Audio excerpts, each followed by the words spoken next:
happy every year. Welcome to Dealing with Entitlement. It's a very hot topic right now. We're going to dig into, obviously, entitlement and how it happens and where it happens and how to deal with it.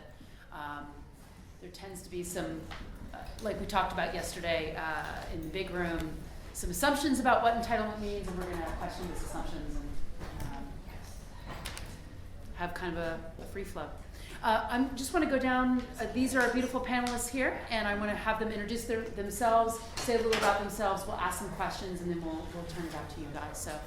So on it. Thank you. I am so on it. My name is Natalie. I am with Disorient. We are a camp of around 200, and we are multi-generational and international. We have campers from 3 months old to well into their 70s, and people from all over the world who come to participate in our camp. We like to consider ourselves an open, creative platform powered by love. I am White Rhino. I camped with District for 3 years. I've been with Dusty Rhino for the last 3 years, leading the camp for the last 3 years. It's about 40 people. I've been fortunate enough to go early every single year, except for the year I skipped where I didn't have vacation time to go early, and I didn't want to take a spot from someone who could have otherwise built the city. I'm Mello. I'm with Hammer and Cyclery. This is my 2nd year with our camp, but it'll be our 9th year on Playa. My name is Genevieve. I'm with Camp Mystic. We tend to be on 2 o'clock side. Mystic's got a 20-year history. I've been leading the camp for about the last 9-10 years.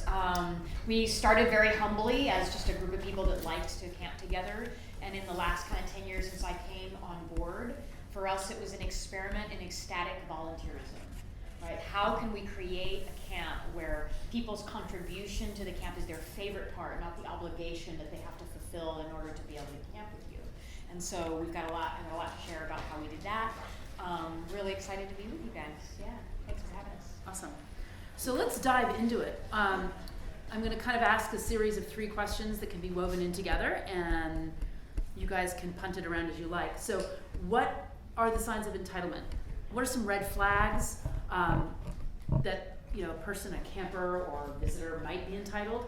And and is there a particular community that seems to be entitled, or does it spread around? So talk about what it looks like, how it looks, and go from there. So I think we talked a little bit about people who come and whether they're a part of your camp or a part of just the general Black Rock City population who feel that they are in some way, deserving of the fruits of your labor without maybe giving anything in between. I think that something that entitled people tend to have in common, it comes from all different, walks of life and participants within the community. One of the biggest contributing factors that I see is just a lack of knowledge or understanding of our culture or what goes into running a theme camp or producing a theme camp.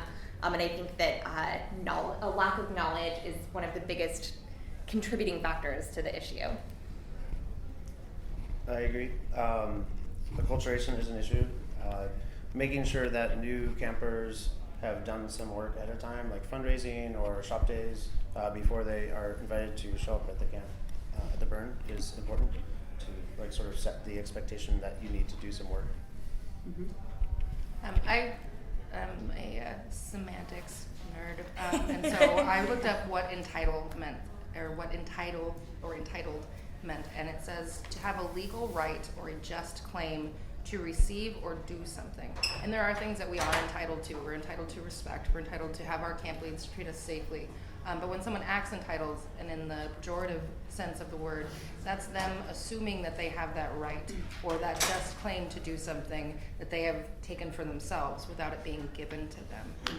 And that, I feel like, is a really strong way to look at dealing with this within camps, whether it's people coming in to be interactive with us that feel like they have a right to our space or our resources or our energy. And the same thing goes for our campmates as well. When someone comes in is either underprepared or, which can also be our fault, but deciding that they have a right to either miss a shift or get into the refrigerator trailer whenever they want to, even when they're not on team, and then yell at your camp lead about guacamole when they've skipped dinner 3 days in a row. So that's kind of my take on it, at least. Yeah, I think it might be interesting to distinguish sort of innocent entitlement and like toxic entitlement. Yes. So I want to just Yes. maybe draw those distinctions. So like to me, like innocent entitlement is really like a failure of us to acculturate the people that we're inviting into our camps, because we've kind of taught ourselves in our society that when we come to an event, it's a transaction and we buy a ticket, and we all expect on every other event except Burning Man that we're going to be entertained and we're going to be fed and there's going to be bathrooms and water and it's all going to be provided. This is the case for every event other than Burning Man. So the fact that people imagine this to be that is not all that strange, actually. So there's like the innocent entitlement of, I didn't really know, I didn't really get it, and now that they're there, they're starting to get it. So there's that kind of entitlement, but then like we've been using this word toxic, right? So like toxic entitlement to me is, a level of expectation of being kind of cared for and having everything done for you with zero sense of being reciprocal, right? No reciprocation, right? And so there's a lot of take and no give, right? And so now to me that only gets toxic if it's actually creating a negative impact on other people. You could have someone that's taking and not giving, and it's not actually impacting a lot of people. I know I give first-timers a little bit of a break, because what has happened, at least at our camp, is that some of those first-timers, many of them are, by the way, are the ones that are like getting in our camp by coming early and building. So not all the first-timers are the problem. But when I do have those, they come and they're like, oh, you've opened my eyes. I don't need to be ugly with them. I can just like give them a little bit of a like getting their feet wet. And now I see what Burning Man is. And next year, can I lead this team? Can I come build early? Can I do all of that? So I think we want to, in this room, be really more nuanced, right? And look at what is the actual toxicity and actually deal with that versus just condemning and bringing all the bigotry and hate on another population, which is like, that's not helpful, it's not leadership, it's not motivating. So that's one thing there. The second question that you asked was like, is it any particular group, right? She Group said, or what are some red flags that yeah, maybe a okay. camp lead can look for? So for me, what I notice is it most often happens not by socioeconomic status, not by how cute and pretty their outfits are, but happens usually with the people that come in very last minute, right? And we all know this as camp leads. They sign up, and because they haven't been part of all the camp calls or the work dates or all the things and been part of with their team leads, figuring out, pre-planning, they sort of just show up and then they often don't even show up to their shifts. So for me, if I had to stereotype where the red flag is it someone who is not willing to plan in advance and just wants to show up at the end. And that's what I look for, and it's not 100% of the cases. I do want to counter that a little bit because we've had some exceptional people, myself included, who pulled the trigger to go to their first burn in the month of August. I have tried to set a firm boundary for personal reasons because my birthday is August 17th. And I want to take a break from welcoming new people into our community, but every once in a while they turn out to be great, and sometimes I feel like they get it, they understand, they hit the play, and they want to help. It's not everyone. Even more, exactly. So it's really hard to draw those bright line distinctions of, of course we want to bring people in early, but every once in a while it turns out to be someone incredible. And one of our latecomers is now a first-time honorarium recipient who came to his first burn for the first time last year, and so it's impossible to draw bright line rules around this stuff, in my opinion. I think that what you're saying though is that you get those last minute people that come in that are like, okay, cool, I missed all of this shit. What do I do? How do I get involved here? How do I make up for the amount of time that I haven't spent bonding with camp? And then you have the new people that come in that are like, cool, it's August. I kind of figured I'll go do this Burning Man thing, and I got a buddy who's got a camp, and it'll be cool. I can get down. I don't need to read your emails. I don't need to read your onboarding thing. I know you have like this nice food survey, so you can make sure I have the food that I'm gonna want to eat, but we'll deal with that when we get out there, and just the difference in those. And those are the people I feel like you're attesting to. Yeah, and I'd say the only other one, if there was any red flag, and again, these aren't hard lines, these are just like what to look for, is if they don't ever respond to your communications, like you send out a communication to actually feed water, make sure that they're set, and they won't respond. And sometimes those people end up being the more entitled of the group, not always. But the red flags I look for is, are you not willing to kind of register for camp early, and are you not willing to respond to our communications? And again, it's not every time, but it is something I look for because you asked red flags.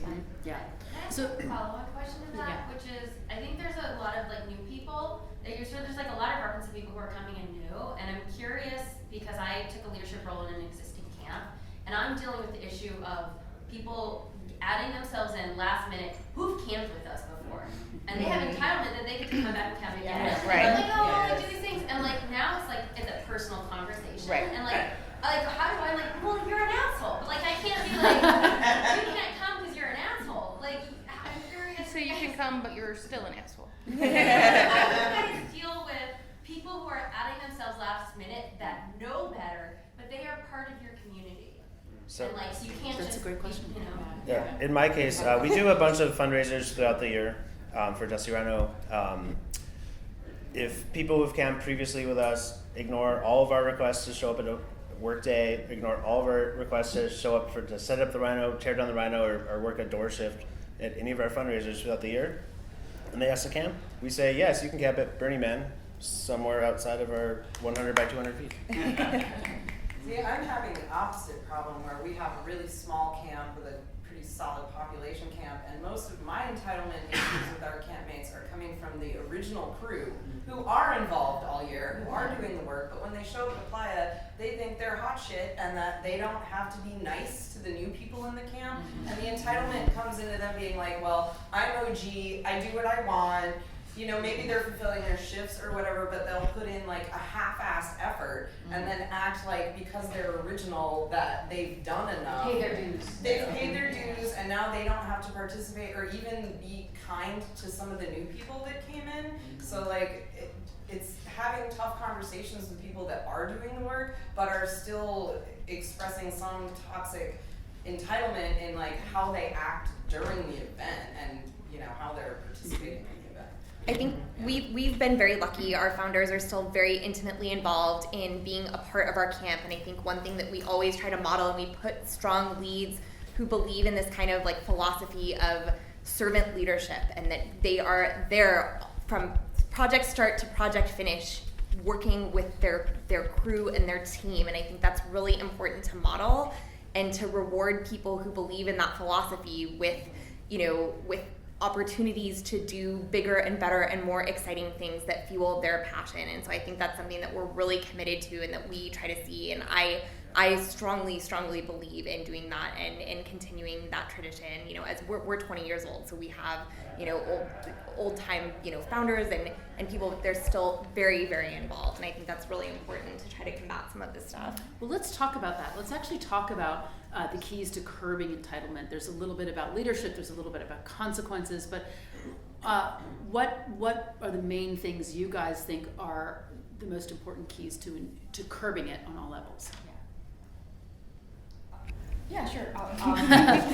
Y'all looked at me. So.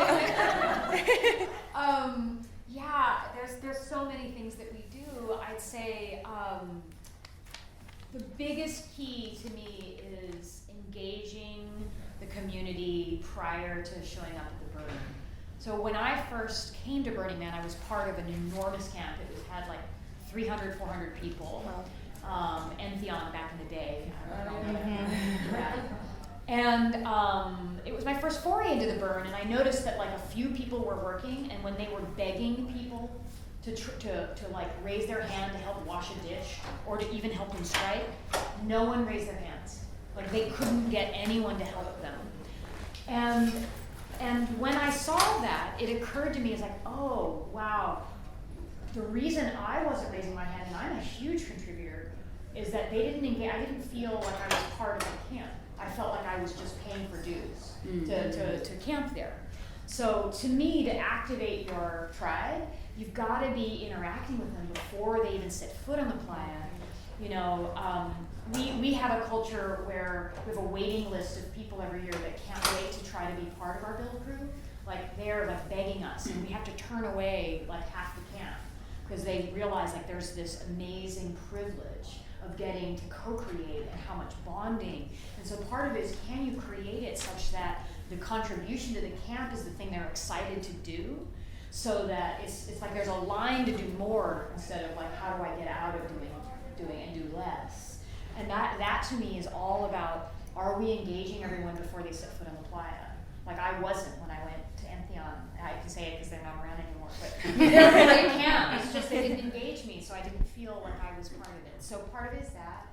I think the second part of it is really being clear about how it is that people can collaborate. So for us, we have 40 different teams, and when you register, you have to sign up for 2 shifts on one or more of those teams. And there's a whole team page. And when you hit click on that team, it tells you these are the responsibilities. You hit I agree, right? So for one, everyone knows exactly what it means. I remember when I was at a camp before ours, I stood around and wanted to help, and then I stood around and was like, how can I help? And no one told me how to help. So I just kind of left, right? So I wasn't engaged. I didn't know how to help. I didn't know what it looked like. I'm like, this is my first time at the camp. I don't know where anything goes.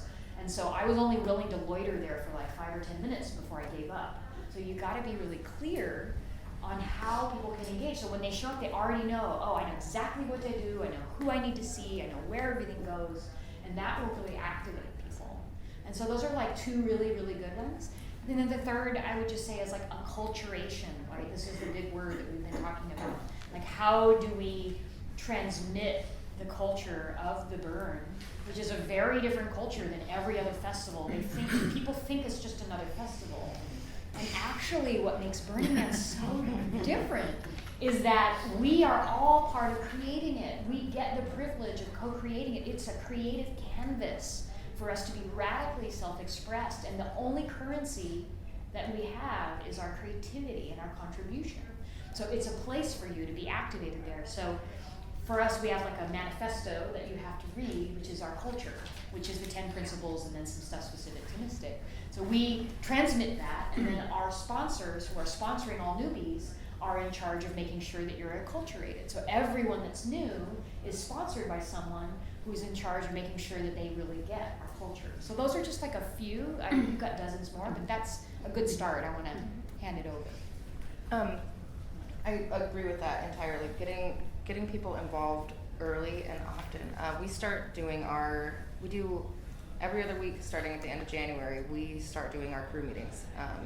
And we have lots of people from all over. We do a live stream, so if you're not able to be there in person, you can at least hear or like get involved in that. Or if you're working that night, go ahead, pull up the feed. It's an hour long. You can sit in a hot tub or eat some nachos or whatever and still be able to catch up and still have access to not only the information, like, hey, our bus is gonna be here this time and this is happening then, or get ready for the tickets, but also still get to engage in the conversation with myself, our lead, and the rest of the team. And then the other Wednesdays, we get together and build bicycles together and teach people how to build bikes and get camp involved and feed people during that.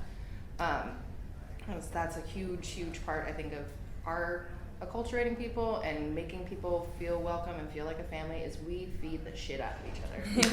We've got lots and lots of food. We like to sit down and break bread. And then one of probably my favorite parts of the burn for us is we sit down as a full camp every single night at 6 o'clock and we all eat dinner together. We all share what went really good during camp, what went really bad that day, successes and failures, and what crazy cool space plane whale jellyfish we stumbled across out on playa. And then in that too, if someone has done a great job and we have a moment to recognize that and say, hey, look, here's Leaf. He managed to avoid losing one of our tarps blowing down the street during build week. Or here's Jesse, he cut 788 pieces of top rail fence posts by hand in 2 days. And being able to celebrate not just the successes but the failures too, and learn and come together as a group. And then we continue that process once we get off playa too. We try and take a few days at least to reacclimate, and then we start having dinners together again and keep in touch and make sure that this feels like a family that you can continually come back to. And I try to make myself as available as possible. Our lead tries to make himself as available as possible. And this year I was able to write up a new member application for people that are getting sponsored that has all the details and contact information and stuff. But it also serves as an onboarding document for us, because I think what I failed at the hardest last year was managing people's expectations. And so our new comrade application is very thorough, and it presents, here's what your work shifts are going to be. Here's exactly what we provide for you. This is exactly what you can expect from us. This is exactly what you can do if you need help or you need support or you're freaking out because you're going to Burning Man for the first time and you have no idea what you're doing or why you're going with the camp, where you're going to work 4 hours every day that you're out there. Not including setup and tear down, because that's entirely different. And that way too, they know we're going to give them, we're going to feed you, we're going to make sure we have showers, we're going to make sure we have shade, we're going to make sure that we have all of these things. And so that way everybody knows exactly what they're getting themselves into with camp, and we know what we're getting ourselves into with our camp members and the people that have both camped with us before and are newbies. One of the things we do for setting the mindset of campers is our camp dues pay solely for the transport of the rhino and the gas and the propane, and that's it. We don't pay for showers, we don't pay for kitchen, we don't pay for shade. Like that's paid for through fundraisers throughout the year. So we are providing a service. If there's space on the rhino, you're all welcome, all at the same time. And that's it. So we're providing a service and nothing else. So campers are hopefully expect less from the camp and are less entitled, and we're doing something for Burning Man. I think that in addition to acculturating people to Disorient's community and our ethos, we really try to empower people from a wide range of backgrounds to get plugged into Burning Man culture in really meaningful ways. And so we encourage people, I don't want people so tied to camp that they can't go work a greeter shift or go volunteer at the airport or be a part of an honoraria project. So we try to distribute the efforts across our camp and also give people meaningful opportunities to engage with Black Rock City and find things that they're passionate about outside of our camp's boundaries. What about recruitment? I think there's a little touch on sponsoring. Can you guys speak to recruitment and how that aids in weeding out the more entitled people? Always be recruiting. Always be recruiting. So Okay. I love to talk about Disorient and Burning Man, and it is a passion for me. And so I hope that my enthusiasm for being a part of our community is contagious. We are an invite-only camp, but I want to be very clear on what we're inviting people to do. And we worked really hard on some messaging last year, and the invitation is to help create Disorient. And you are welcome if you want to do that and help be a part of that. You are invited into our camp. We use a sponsorship model, and we put a lot of not all of the burden on acculturation on the sponsors, but we set very clear expectations with them on what it means to sponsor someone into our community. You have their back. You're available to, if they're having a personal crisis or a difficult time, you are expected to be there to help them navigate the many challenges you face, in Black Rock City and out in the desert. And just to have their back and bring them in and help them have a great time out there. This is supposed to be fun. We're supposed to be having fun. This is supposed to be joyous and happy. And so I think that's our expectations of our sponsors as new members. Yeah, I'll add one little thing. We tend to fill up really fast, so we don't tend to do recruitment because we have hundreds of people on our waiting list.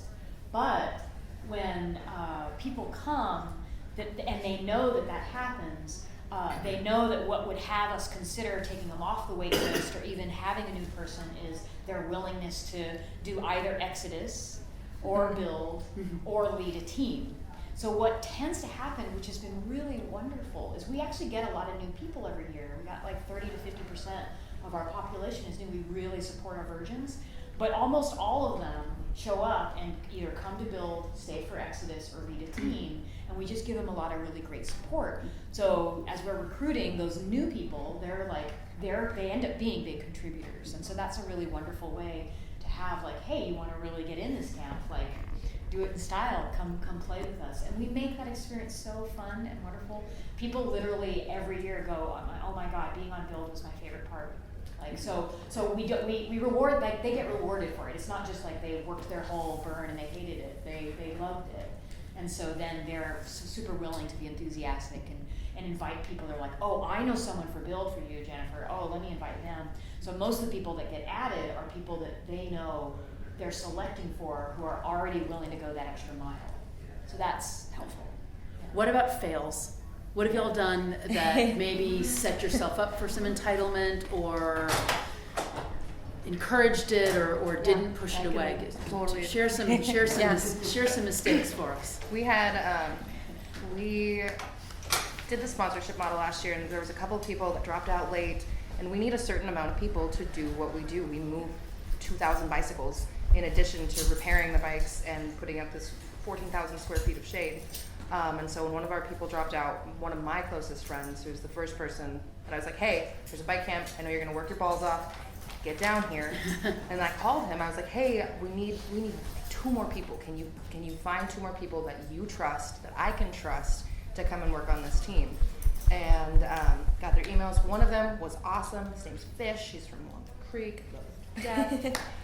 The other person, and he got in touch with the emails. He read my communications. He filled out the food survey. He got in touch with things.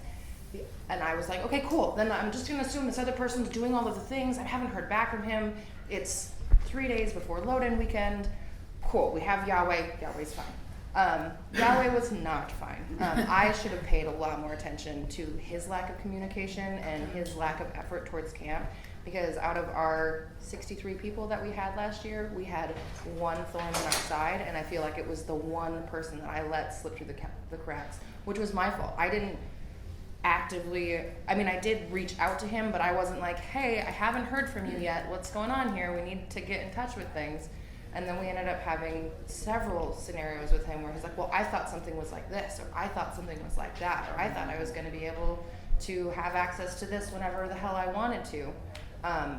And I feel like that was on my fault for not making sure that that last minute person that came in was going to be a good fit for our camp, and not letting him know what he would be doing.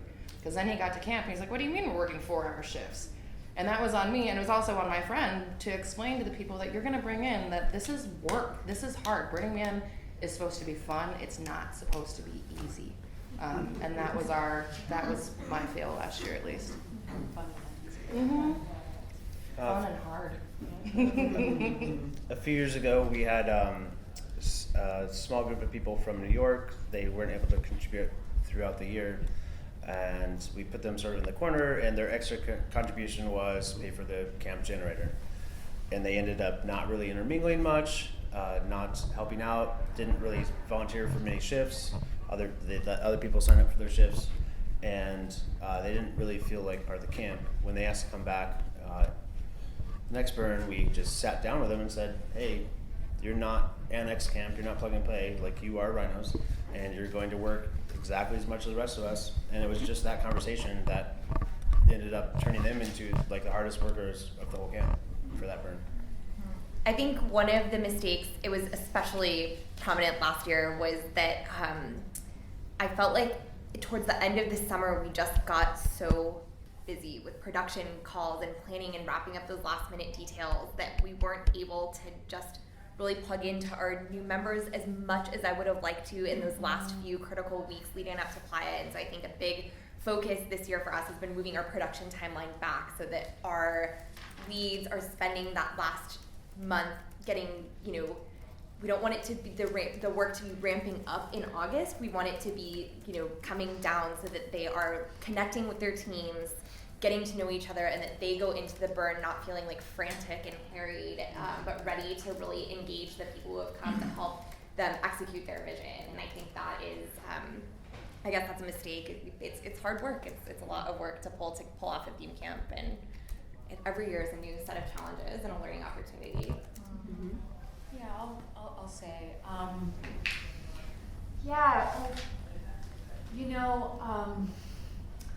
So we were at Build, and they'd actually already opened the gates, and there was someone that was leading a particular area of camp, or signed up to lead that area of camp, and I think in a moment, not a proud moment, I noticed that they weren't really doing at least what I had thought, what I had expected.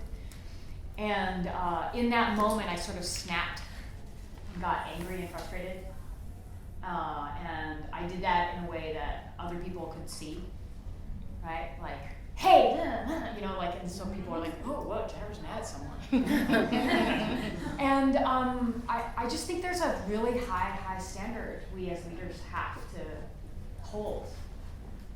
Because when we lose it and get frustrated and meet entitlement with anger and judgment and blame, then we're in the drama triangle, the victim, persecutor, hero, rescuer triangle. And that wasn't a proud moment of my leadership. It was a failure of my leadership in that moment.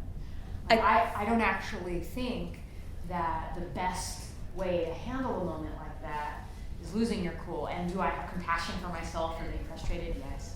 But I think when we meet up against something that feels like entitlement or that isn't meeting an expectation, that the best thing that we can do in that moment is to bring connection, like human connection. Like this isn't an other that you other, that they're over there and they did it wrong. This is like another human being. So create more connection and create more curiosity. Yeah, I think it's when I create. Just let me finish. Yeah, no problem. Sorry. Yeah, just a second. What I found when I could bring curiosity to what I thought was entitlement or falling asleep on the job was that they had a completely different vision that they had created in a whole other area of camp that I hadn't even seen yet. That was actually quite beautiful. It just wasn't what I imagined and wasn't where I expected, and I just didn't spend the time to get curious and connected. So when I meet entitlement, I hope I don't bring snark, negativity, blame, shame, judgment. I hope that I actually, in that moment, can bring human connection and care and curiosity. Because 9 times out of 10, the person you think is being entitled might not be, or might have a circumstance that if you understood, you might not like it, but you could at least bring more connection to it and more inspiration. So that to me is like one of my fails that I really turned it around after that, changed my leadership after that. Do my best to never actually publicly get upset with anyone. Yeah, I definitely had some moments where I didn't feel like I was my most graceful with other members of our community. It's hot out there. Like sometimes my rosé runs out, and so it's just I think that you always want to be a graceful and compassionate leader and look at those moments as learning opportunities for both sides. So when you get met with somebody who maybe didn't understand that they needed to bring their own bowl and silverware for our communal kitchen, which is like where our meals are prepared by our own campers, don't be mean to that person. Like that is an opportunity to be compassionate and understand where there was a miscommunication or a lack of understanding, or how could we be better, or come on over, I have extra bowls in my tent. So I think it's just trying to practice graceful leadership is a way to combat this more effectively than being mean. There was an amazing phrase that I heard in the CS panel earlier, and it said, the grace with which we approach adversity is going to set a stronger impression for our camp and campmates than our words will ever be able to do. It really struck me, especially what you're talking about. That's a good one.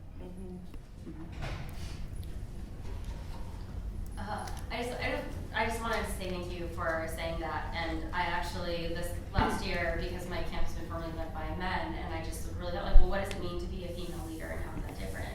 And I see one of my biggest responsibilities is actually empowering my team leads. And everybody gets angry and everybody gets frustrated, and that sort of creates this negative charge. I almost saw myself walking around, going to my leaders, just being asking them to release that frustration that they were feeling, so that they could then turn around and also still be graceful. Because telling people don't feel bad or just let it go, that doesn't really help either. So being being able to like take your leaders who are very like focused on one thing and then just like hold space for them to release and vent and let go and process through that emotion so they can go back and like be graceful with other people, or like even just like recognizing like oftentimes like if I'm like at my wit's end, like I've found myself hiding behind the kitchen just so that I can have a and so I found that like it's actually more impactful to delegate, and like if I'm like in a position where somebody's like, oh, I didn't bring whoops, I didn't, like I'm like, oh, I don't have the wherewithal to like treat this gracefully. But that's a great question for Jeff. The secret is there is no Jeff. Jeff doesn't exist. They're just looking for Jeff. Explaining this one, and I'm just not right now. So like, I'd like you to go. But I really appreciate you saying that, because I think that's something that doesn't get said. Like I made a snide comment once. I was like about something I didn't think it was snide, and then my sister like came up to me after, she was like crying. She's like, "You really hurt my feelings," and I was like, "Oh wow!" Like it was like this moment where I just like made something in my mouth, and I was like, "Okay, like I get it now." When what I say gets heard. Right. Well, and what you say as a leader of camp is felt like 10 times more. Like what you thought, what I thought was just like a meh.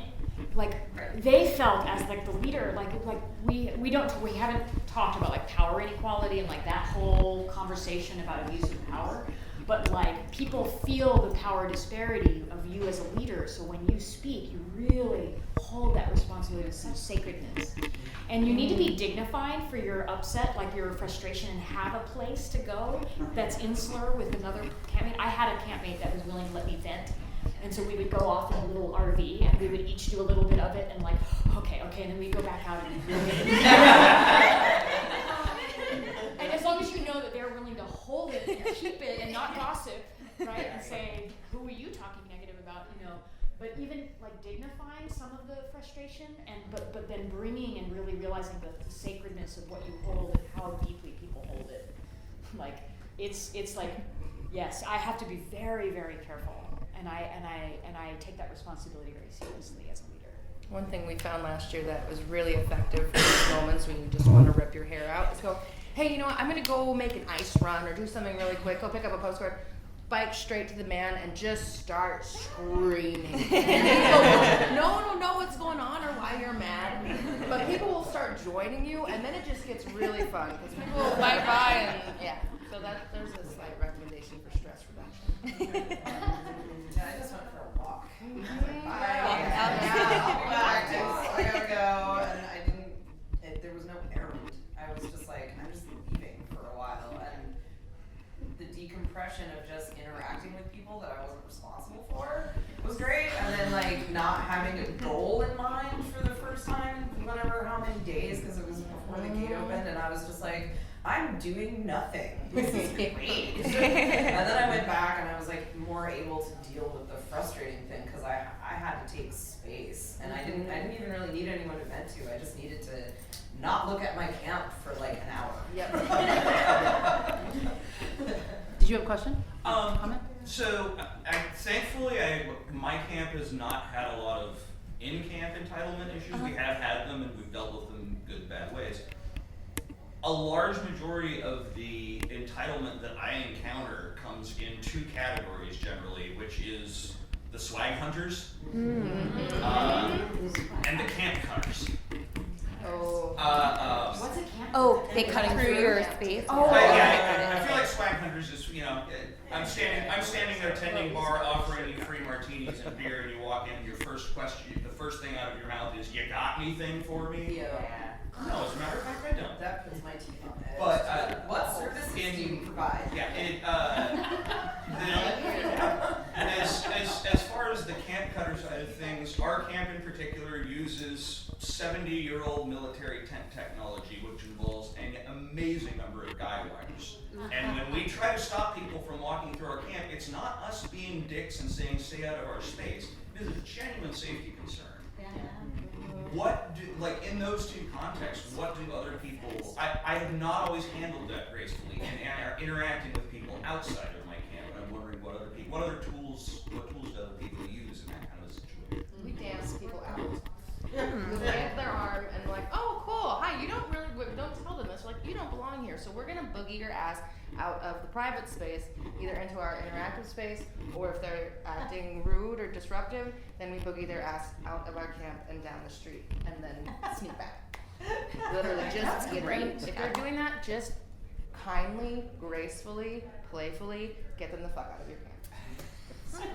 We probably do the opposite. We like warmly hug them and welcome them and tell them how glad that we are that they're there. So we have a little bit more of the kind of inclusivity atmosphere because we haven't had a too bad a problem. But was told by our water and kitchen people that people were just randomly coming off the street to use our showers last year. Mm-hmm. I just found this out on our council call last night. I'm like, oh no! So now I'm having to listen to this. And now we're actually having people randomly that don't have to use our showers. So I think we'll probably try to address the issues through our layout. Mm-hmm. When we have our big party, so we're on 2 o'clock, so we do an event that has thousands of people come. And so we use sawhorses and rope lights, so you can tell what's the public and what's the private part of the camp. And that is a small sawhorse, like, is enough to dissuade most people from just going over it, and it's a very inexpensive fix. For perimeter, we've got a lock on, which makes it that much more frustrating for me at times when I Oh, find wow. somebody in the middle of an 87 guy wire spider web, and I'm watching 6 tents dance around because they keep tripping with every step. To even get in. That's a question I've asked several times. Last year we had a problem because the camp behind us didn't show up. So our back end was open to the street behind us, and people on their bikes were cutting from D straight through our blocks, straight through our camp, straight through our structures with our rugs and shit with their bikes, and just being like, oh, this isn't a reasonable place to just ride through. And we're like, no, it's really not. Like, you literally just ran over that tent with your bike. Like, you're not really supposed to even be in here. Like, yeah. And I try to just not be rude about it, but man, that frustrates that. I think a small electrical charge works. We need tasers. Do you have a question? I'm gonna bust out some razor I just wire. wanted to piggyback on what you said, because everything about the internal camp entitlement stuff has been super helpful. Mhm. But also we run a pizza camp, Yeah. and we have people just coming in all the time. And we had a divide in our camp last year, which was like, how nice do you have to be to the assholes? And like it did split us internally. A lot of people were like, we have San Franciscans and New Yorkers. I'm a New Yorker. Very different mentalities. Sorry. New Yorkers want to be nice, obviously. The truth is that when you grow up there, it's true. But if you're somebody who claims New York that didn't grow up there, that's a whole other thing. But sidebar. But it did cause internal conflict because people were like, "Why are you being so mean? Like that affects me." And it was people that were like, in their mind, trying to be the cacophony society and explaining to someone where to go get Wi-Fi to get a pizza delivery, which was hilarious, but affected some campmates a lot. I do think humor is a really great way to diffuse those types of situations, and I think wit is something that Disorient is not short on. So I think that when I do engage with people who come in, I run an interactive workshop series, and it's kind of a makerspace where people can come in and engage with these, craft projects in a safe space. But they run out, supplies run out, the workshop ends, and so you kind of do have to figure out a way to treat that with humor in a way that doesn't make other people feel uncomfortable. We want Disorient to be a warm and loving place, but we also do have to have boundaries, and it's a difficult, delicate dance, but I always default to humor when possible. When it's not creating a safety issue, if it's not somebody causing, people to feel genuinely unsafe, if it's just we're closing down the bar for the night, we're moving on to the next activity, yoga class is over, Savasana somewhere else, please. Like, it's just, so I think as long as it's not a safety issue. It was Yeah. more like what is humor to one person was not humor to It is another. very tricky, yes, yeah. We have a lot. We rent out 2,000 bicycles, and we have people come in, and they are wonderful, and they are so excited to get their bike, and they're like, "Yay, this is so great! I'm at Burning Man." And then we get people coming in 2 hours after we've closed that, wondering why the hell I'm not stopping eating dinner when I have a mouthful of food. We're going, well, why can't you get my bicycle? What do you plan on doing? We're all at Burning Man too, and we need to be kind and explain that to people. But that is something I feel like we deal with a lot, is going, hey, I know you're here. I'm so sorry that you walked all the way across the city 2 hours after we've shut down, and now our crew is here to enjoy the city and give back. Why don't you join us? Why don't you? I know you guys don't exactly want to walk all the way back over to 10 and J. Why don't you? We'll take a stroll with you. Let's go do something together, or just be like, look, we're really happy that you're here. We're so happy you're part of our camp. We're so happy you want to interact with us. Come back and interact with us at 10 o'clock tomorrow when we're open, because we want you here. We want to interact. We want to give this gift. This is why we're fucking here. I really like that piece. Exactly. Yeah. That's The why we're boundary here. with a comeback. Yes. Right. Right. Like boundary, healthy, but you're invited at the right time and place. Boundaries and expectations. Beautiful. I have a question about internal entitlement for a camp member, a previous camp leader who has a new young family and feels like they're entitled to a DGS ticket without having to contribute as much this year. How do we deal with that? I was in that position this year, and I gave it to them because they put in so many years. I was like, you earned it. And as a new mom that's on fire with 2 children, it's my camps, I was just promoted to mayor after having 2 little ones in camp. My work is creating our Disengaged 2035 team. Yes. And that is very valuable to our camp. And so, Go ahead. yeah. I just think there's no perfect system, and something that I've encountered a little bit of during this symposium is like absolutism. And I think it would drive an organizer to the point of insanity to find the perfect system that's completely equitable. We're people, and people move on to different phases of their life. If you worked really hard one year, maybe yes, this is the year that you do get a chance to take it a little bit easier. We still expect you to meaningfully contribute, but there is no perfect answer to this stuff. And I always err on we want you to be here. We want you to come back and be a part of the family, even if that means something different. Maybe they help off-ply in a different way. And kids are cute. They're fun. We have 20 of them in camp now, and they're great to have around. So, If it was multiple years in a row, I might say differently, but it's someone who's given and given and given, like this person that I did for co-led camp with me for 9 years. that's so much. So she was my co-lead for many, many, many, many years, and took a year off last year, and then is coming back this year. And I'm like, she's put in more than any 20, 30 people. Yeah, I think that. So in that case, it felt good to be generous. I don't know what your situation is. I think that our policy is if you get a DGS ticket, you either leave. You have to leave it. Yes, ours too. Yeah, ours too. And I made an exception for her, but. Okay. Have you thought about presenting that in a conversation with your camp? Yeah, we're about to have that difficult conversation. Yeah. Hey, how do you guys feel about doing this? Yeah. And Feel like I having passed. that person accept what that answer is. That's the Yeah. the tricky thing here. And is entitlement about what they're asking or how they're asking it? I mean, sometimes intentionality is everything. It's kind of like, hey, listen, I've been working a long time, or oh no, you're giving me this because I don't really care. Right. I think intentionality is so much Oh, a piece absolutely. of Absolutely. what that I think a harder thing is actually early arrival, where people are like, I want to show up 2 hours before gate opens. It's like, no, you're going to show up on Friday or Thursday or Wednesday.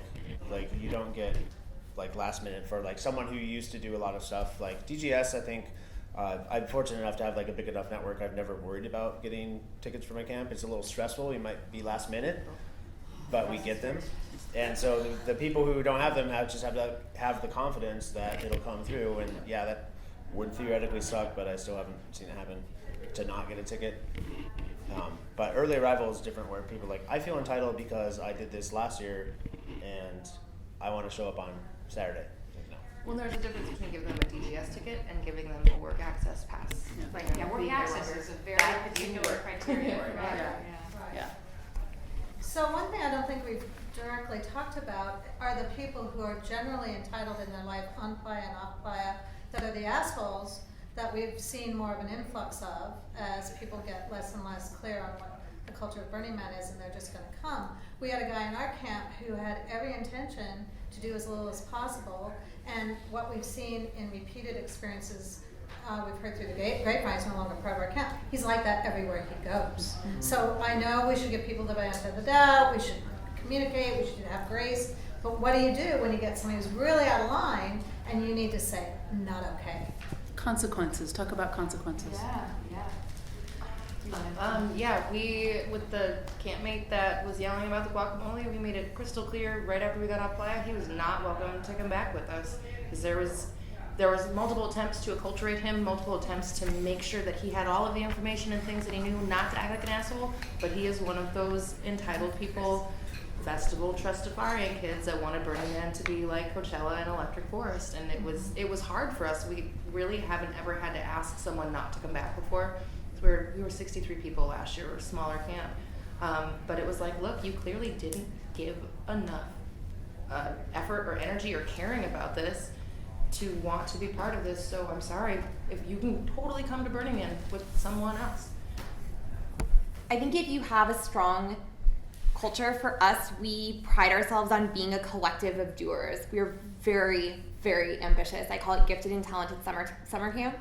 So if you are not fitting in with that, it's gonna take care of itself to a certain degree. It's an inspirational place. You see other people working really hard, and I found that even people who you might assume might be more prone to entitlement, people who have very prestigious or prominent jobs in the default world, they get there and they see Disorient moving and shaking and buzzing by the time they arrive, and they are desperate to plug in and how can I help? And I think it's a testament to our culture and how to kind of solve some of these problems in a more natural way. But of course, if someone is truly being, an entitled jerk and they're not contributing, they are not invited back. And so that's the power of, an invite-only system. And I think building a strong culture is just as important as we have a real success story around this too, where one of the reasons as a camp that we kind of moved to this invite-only model was we did have an entitled camper who felt like they were entitled to a ticket, and the footprint that they expected so large. No.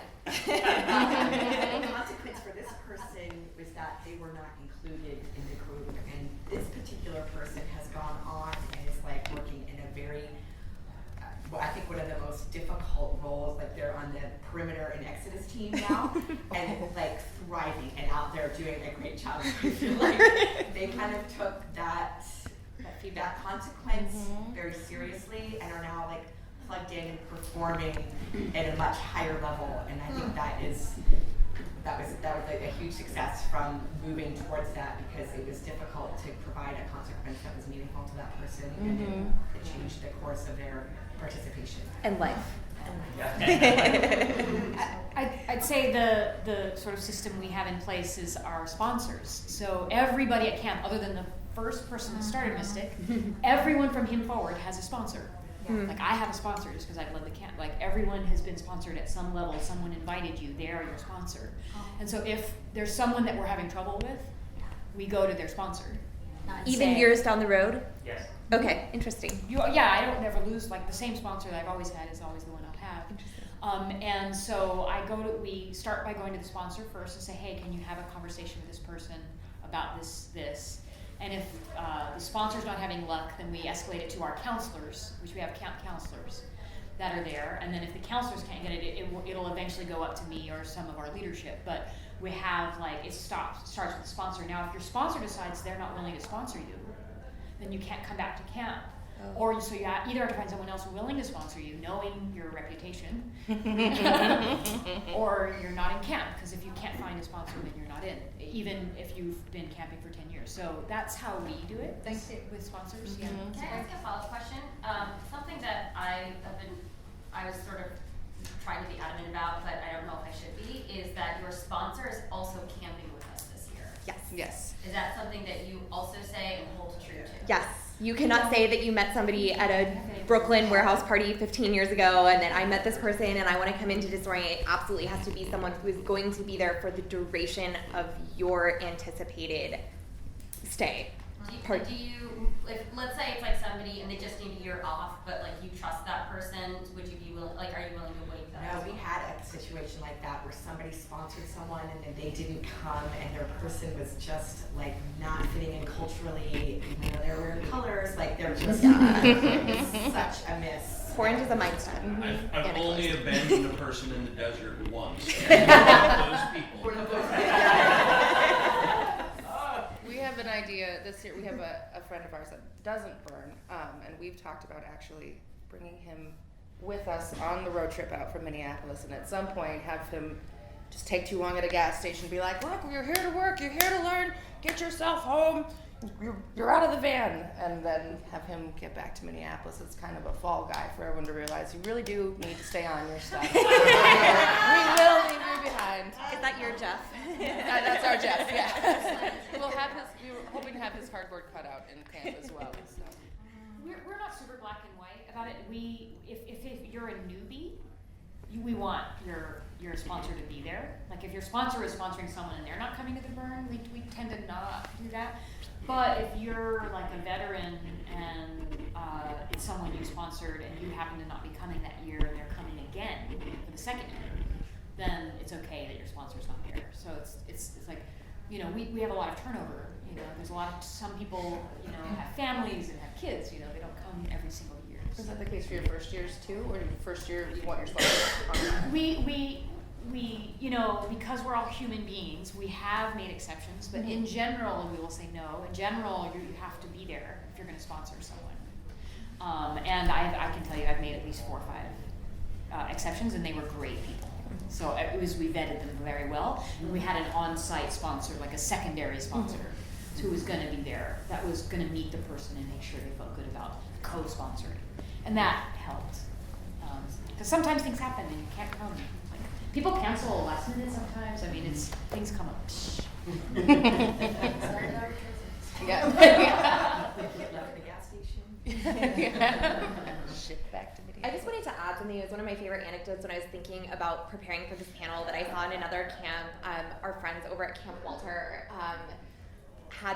there was just a lot of like that last minute like whining about Burning Man problems, like just I can't get my work access pass, I can't find a ticket, or whatever the case may be. And you get to this point in the summer where it's just like these are not real problems, and like I saw a really graceful way of just reminding people that like yes, coming back from Burning Man is hard, but it's not like coming back from war. Like yes, not having, it's like a perspective shift, like remind people how fortunate we are to be having this experience, and just like kind of like a privilege check, just general. I think that applies to like every person who's participating in this event. It's an incredible privilege and something that most people only get to dream about. So I think it's just grounding yourselves in reality and remembering that is a great way to deal with some of these problems too. It's camping. Gratitude attitude. Yes. And You're grateful for your privilege, not entitled to your Yes, privilege. yes, These gratitude. are very different ideas. You are grateful for all this beautiful privilege that you acknowledge you're getting, not entitled to what you demand is your privilege and deserve, right? And the attitude, I love what you said, Pele, like the attitude of how people are asking to be the special case snowflake. Like yes. Like how they're asking makes a big difference. Or even the fact that they're asking sometimes is like the key feature. Like this person asked if they could, maybe not contribute so much because they have an infant, and like even the fact that they're asking and not demanding it is a good sign. So. We're not just showing up and not doing something. Exactly. Consciousness, awareness, self-awareness. So. Yeah, we've had people that had disabilities that felt like they didn't have to participate in things because they had disabilities, which were also like kind of more minor disabilities as well. And I'm like, I'm disabled and I run this camp, and like my neck is messed up, I can't lift more than 10 pounds, I work my ass off during the strike. So like, I don't want to hear it that there's nothing you can do. You can fold flags, you can always, whatever, there's a million jobs to be done. And so I felt like, just that idea that like, well, I have this reason that I don't, or that frees me from having to participate or to work or whatever, like it's difficult to combat in some cases, like with disabilities and whatnot, but just having getting the information to your campmates that there are things that they can do to participate that are just as important as pounding rebar. You don't have to pound fence stakes, but like this other really simple thing of putting stuffed animals in a bag that you can use sitting on the ground also needs to get done. And like expectation and clear direction and maybe even just making a list of jobs that are like, did you bust your knee when you fell off an art piece at Burning Man? Here's the list of jobs that you can do during this strike. That's empowering people to be able to participate, and it's empowering people to still, regardless of physical labor contribution, to still be able to give their gift to both the city and ourselves. That's one thing that we try to strive for, is we definitely have people that can't spend hours in the back of a semi-trailer loading bikes. We have dishes that need to get done. We have we have interactivity out front where you can sit and talk to people and things. So we don't ask the same amount of physical labor contribution, but we do ask for the exact same amount of time from every single one of our comrades every day. I would like to add something to the conversation, which is something that I've learned really the harsh way, especially as a woman, is the difference between an agreement and an expectation. And how, because we're early in the game right now, you can decide what your agreements are. And we actually set that in the application. So even if you're coming back, even if you return, everybody has to fill out the application.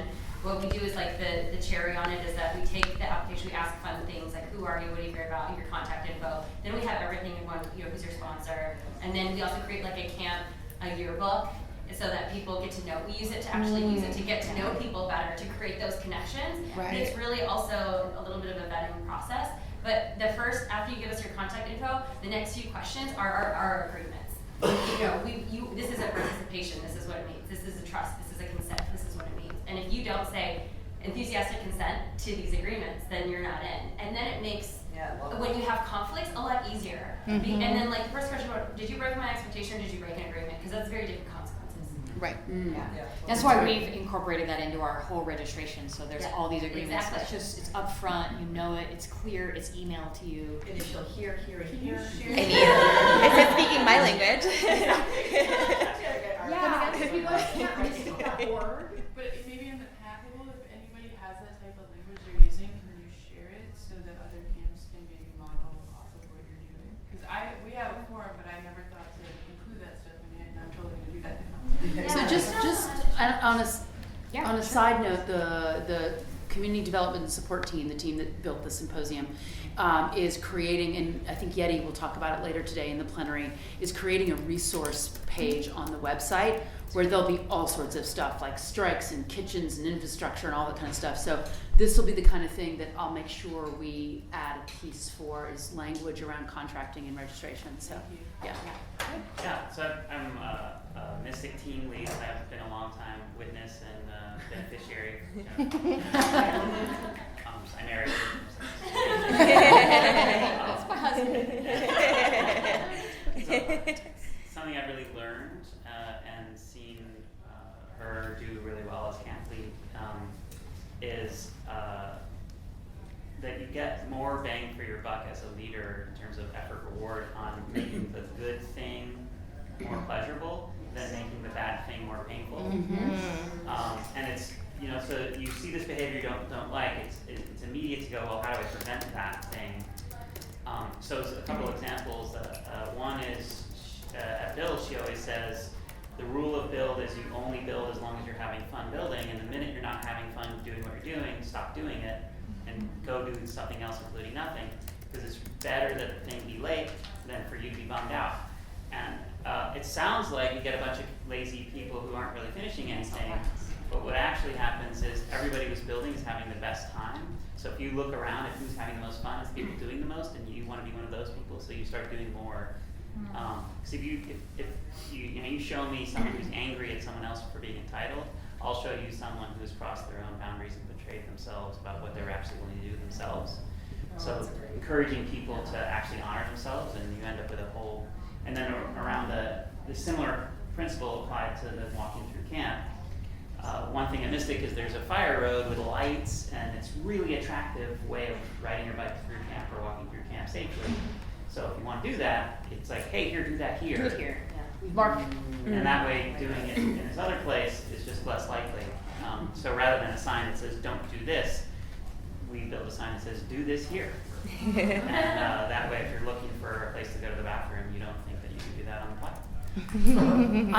It's really interesting, the whole work as long as you want. Yeah. There was a study my trainer was telling me about that with exercising, say you're doing cardio exercise, If you say you have to go 5 minutes, people stop. Yeah. If you say go for 5 minutes but stop whenever you want in between for a minute, people don't stop. Yeah. So it's like a psychological, well, if I can Carrot stop stick. when I want, then actually they keep going. I think another thing that's important about the length of your work shifts or whatever volunteerism is also the breadth of opportunities. So we have, we're very fortunate to have a large camp that does a wide variety of projects, but if you want to be up on ladders swinging power tools, like here's a hard hat, and here's a power tool, but if you also want to be doing something like really delicate, like making a yarn sculpture around our camp headquarters, like there is that opportunity for you too. And I think it's valuing everyone's contribution and giving them something that they want to do. If it happens to be what they're interested in, in the default world, and they want to do that, that's great. If we want to give them something totally opposite, we want everyone to feel like they are doing what they want to be doing in camp, and try to minimize the you must do this right now, and we try to do that, minimize that. One of the things we have too in camp is the support of the workers. We have like a love ministry, Yes, yeah. which is basically fluffing. They're sunscreening people. They're providing We have that too, yeah. refreshments. They're looking out for people that are working hard. It's a great place for people that are entitled and that are plugged in to get into service immediately. Yeah. And that has been an effective way to keep. Yeah, we call ours the volunteer appreciation team. Oh, that's sweet. Their whole team, all they do is make sure that the builders are hydrated, happy, fed, smiles on their faces and being taken care of. And that is such an important role. Yeah, that's one of the things we have our camp tending team, and it's making sure, because we're doing such physical labor, that you're making sure that people aren't falling over and getting dehydrated. We had 11 people go to the hospital in 2017 so from hot. dehydration. It was so hot. And so making sure that you have that solid team to take care of people, because that way, if they know they're going to get taken care of, they're probably less likely to come up to you and act like a jerk because they're dehydrated or they're tired, hungry, angry, lonely. Exactly. Halt. Yep. That reminds me of a point, I don't know if we really went into it, is when you're recruiting or new campers, we had a problem at Red Lightning of needing more campers because we needed the camp fees to be able to afford to bring our projects. So we were like, oh, well, you have to do 2 shifts. It was like, you have to do this in order to come into the camp. And when you're talking about like fluffing people and doing these, it's almost like working on build is nourishing. So what can you say about switching the perspective of well, you trade a shift to come into the camp into, well, no, you get to come in. So how do you language that? How do you present that? How do you make that part of the culture? That's a great question. You're looking at something. Oh no, I love your Everybody. language on this so much about the ecstatic volunteerism. I just really love that. Yeah.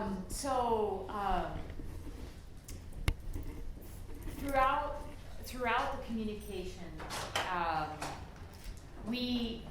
we talk about this whole idea of like co-creating the magic, and one of our highest values is radical collaborate. Our values are radical collaboration, radical compassion, radical contribution, radical self-expression, and radical evolution. So we have these 5 values.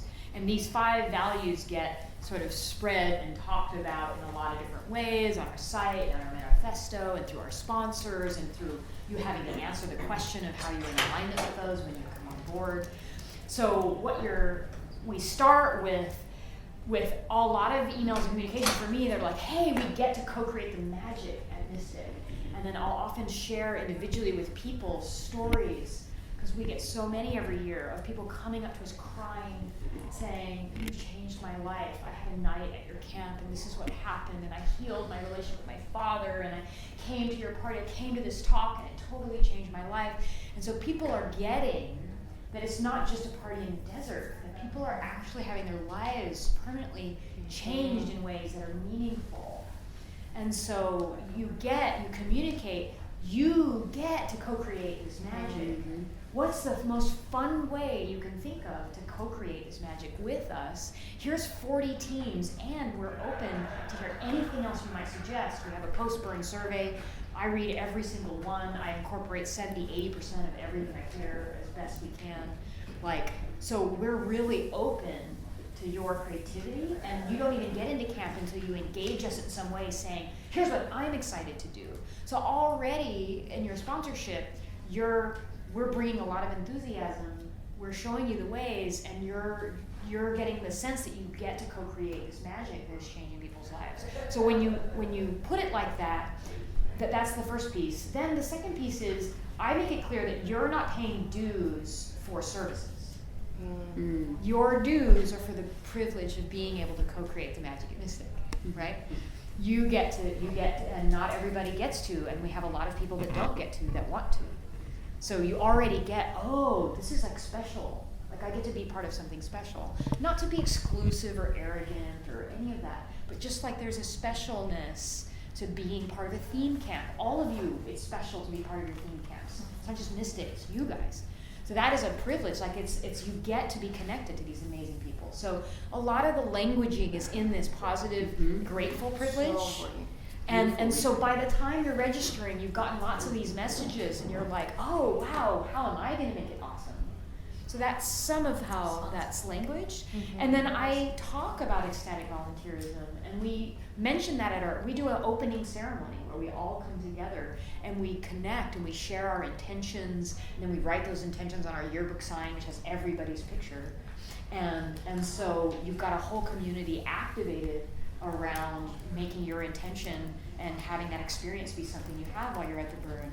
So like, you really get a feeling that there's a tribe, there's a family, we eat together, we do intention ceremony together, we do a closing ceremony together, and so you really feel part of it, you're a family. And then we do camp-wide calls, where we make sure everybody's voices are heard on the call. We start the call where everyone says hello and says a couple of different things. I usually ask 2 or 3 questions. So on our camp-wide calls, already we are remembering who you are, your faces, your names, your intentions. So all of that is being engaged. And that's, you haven't even set foot on the playa when that's happening. Then our welcome wagon says hello to you, just like the greeters at the greeting station, and totally hugs you and loves you up and orients you, tells you where your shifts are, makes you, like, reminds you, hey, you know these are your shifts, right? Here's your shift card, right? Here's the shift sign. Is that a physical card? Ooh. Yeah, a physical card that's your shifts, and then we have huge signage that has them. We point that out, you get oriented, you get welcomed into camp. We make sure everyone makes eye contact with everyone, so there's no exclusivity, cliquey. You know, we have our dining tables really big so that you can never just sit with just a couple people. You'll always be with more people because they're big. So like, there's all these things that help to create connection, right? And those things make a big difference. Yeah. Yeah.